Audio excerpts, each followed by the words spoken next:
Right, but can you see that is a problem for many people? If you are going to be a senior politician, you already are a senior politician if you count leading the ERG, the group of 60 or 70 MPs, that you hold those views about some of your colleagues who want to be married and are gay. I make no criticism of any of my colleagues, but do you believe in religious tolerance? I do. So why do you pick on this view of the Catholic Church? I'm just asking you. Well, I'm now asking you. Why do you pick on the views of the Catholic Church and say that you can't hold these in modern politics? I'm not saying you can. I'm saying that there are people who might have a problem with it. You're saying that tolerance only goes so far and that you should not be tolerant of the teaching of the Catholic Church. So isn't this stretching into religious bigotry? Except, is it a barrier, do you think, to holding high office? That's a different question, but that's not the one you just asked. All right, well, that is really what I meant to say. It's really important to get to the heart of this, because this country believes in religious tolerance. We are a very tolerant nation. And the act of tolerance is to tolerate things you don't agree with, not just ones you do agree with. And the problem with liberal tolerance is it's got to the point of only tolerating what it likes, and therefore attacking... Don't assume what I think, or that I'm attacking. I'm raising an issue that your colleagues have also raised. Into your question.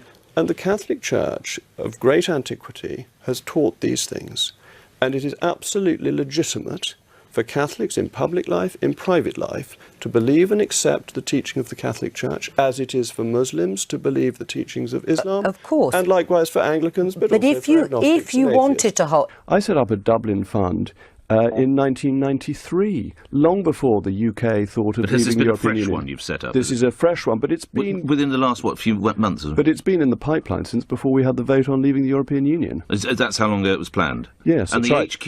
I'm sorry, I don't know, where is your HQ? Is it London? It's London. Yeah. We've got a London office and a Singapore office. We won't have a Dublin office, but we have funds in all sorts of jurisdictions to meet the needs of our clients. Nothing to do with Brexit, and I'm afraid this chap doesn't know what he's talking about. Peter, quick. And finally, as time is short, Mr. Deputy Speaker wants me to wind up, the financial transactions tax. This is the work of the devil. It must be opposed. We have a lot of wishy-washy stuff about how if we get global agreement. Well, thank God for Lee Kuan Yew, because I think we can be confident that the good people of Singapore will say no to this awful nonsense. A financial transaction tax is not taxing invisible, non-existent people. It would fall on the citizens and subjects of the United Kingdom. We must oppose it. We must be robust in opposing it, and we must not let the European Union get their grubby little hands on it. Yeah. The BBC, how many times have we heard, in spite of Brexit? In spite of Brexit, a record 3 million jobs have been created since 2010. In spite of Brexit, unemployment is its lowest level since 1975. In spite of Brexit, England defeated the West Indies at Lord's. I mean, it is... it is again and again... And have you... can you actually specify an occasion when you've heard that? You say that, but have you actually... have you got a quotation? I've got some other quotations. Now, have you got a quotation saying in spite of Brexit? Well, you just have to listen to the news. Well, that's a generalisation. Have you got a specific... No, I think anyone who's listened to the news recently has heard the in spite of Brexit terminology. And I think the audience knows that. Well, yes, the audience seems to agree. The requirement not to be rude about judges only applies to judges in this country. It does not apply to judges in the European Union. So let me, Mr. Deputy Speaker, be rude about them. Let me indulge in the floxy-knocky-nihilopilification of judges of the European Union. Let me quote from the book of Amos about judges of the European Union. For we know their manifold transgressions and their mighty sins. They afflict the just. They take a bribe, they turn aside the poor and the gate from their right. These are the judges of the European Union. Her Majesty's government is right to stand up to them. They do not deserve their money, and it is iniquitous that they have allowed themselves to be judges in their own cause. It is a breach of justice. It ought to be criminal. Isn't the truth, therefore, that if we leave without an agreement, there has to be a hard border between Northern Ireland and the Republic of Ireland, because that is the EU's border as well as the Irish Republic's border? No, that's not the case. That is a choice that may be made. The British government has made it clear that it won't make it. The head of Her Majesty's Revenues and Customs has said that there is no need for the UK to have a border.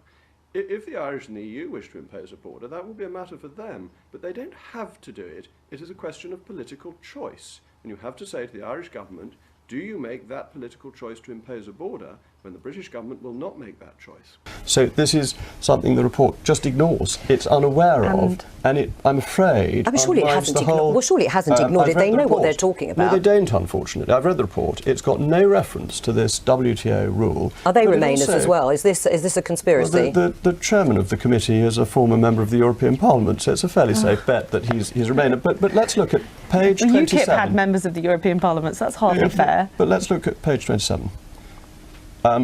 Current retail prices for sirloin steak in the US is £12.67 per kilogram, and in the UK is £22.06 per kilogram. If we import for them in the US, we can almost half the price of beef. Well, let's all go out and eat sirloin steak. Well, global warming, for example, is that for you a serious issue, man-made climate change, or perhaps you don't accept that? If you read the IPCC report on this, it said that if we were to take action now to try and stop man-made global warming, it would have no effect for hundreds or possibly 1,000 years. Is the honourable gentleman aware that one of Tesco's most profitable parts is the part of Eastern Europe that is in the European Union? Well, I'm glad to say that Tesco's, great company that it is, also very popular in Thailand, whose application for the European Union I was currently unaware of. However, what's your view of abortion? I'm completely opposed to abortion. Life begins at the point of conception. So why are you prepared to say you're opposed to abortion, but not opposed to the same-sex marriage? But because it's a completely different kettle of fish. That with it's a Catholic teaching. No, hold on. It's a different kettle of fish. That with same-sex marriage, that is something that people are doing for themselves. With abortion, it is something that is done to the unborn child. Are you completely opposed to abortion in all circumstances?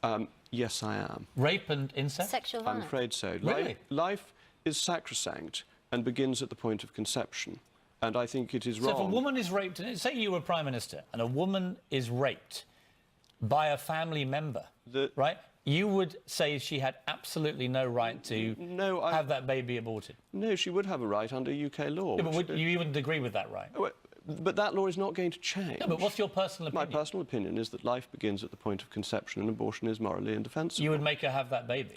You spent a convivial hour or two recently with Steve Bannon, President Trump's former advisor. He is an economic nationalist, and many people who've worked with him thinks he is a white supremacist as well. What were you doing talking to him? Well, I talked to any number of people whose political views I do not share or fully endorse. I met the previous American ambassador at a reception at his own embassy, and he was a left-wing Obama supporter. So inevitably politicians meet other politicians, and that doesn't mean that they agree with or endorse everything they say. But Mr. Bannon was the chief of staff to President Trump and is a senior figure within the Republican Party. I haven't become the BBC's special Downing Street correspondent. Not yet. I think that would be a wonderful job to have. Well, except you have to be impartial and balanced, of course, Jacob Well, Rees-Mogg. I am, unlike many people in BBC, but we'll let that go for a moment. That's not true.